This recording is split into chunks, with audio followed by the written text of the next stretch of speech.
Abre os soños de niña. Amodo, Sofía, amodo. Xa non temos 20 anos. Suba as escaleras de hogar que non hai presa. Temos tempo. Así, moi ben.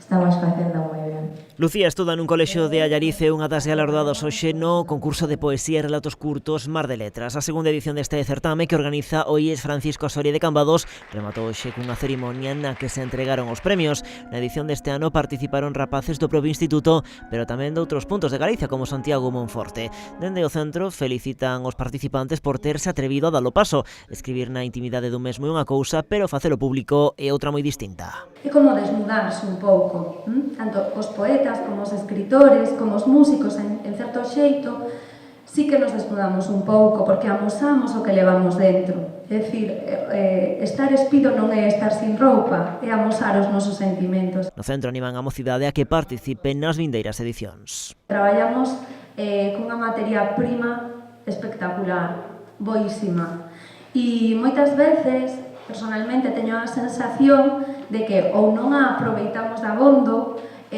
ou non sabemos motivarvos, porque a participación no mundo cultural, no mundo literario, non é moi amplia. O certame celebrase dende o ano pasado, inda que xa se lle augura unha longa vida.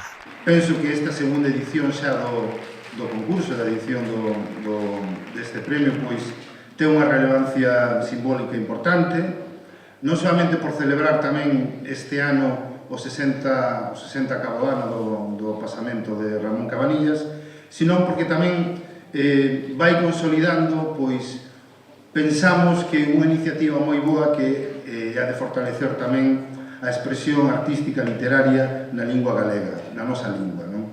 Cada un dos galardoados vai recibir, ademais dun trofeo, un diploma, un premio metálico.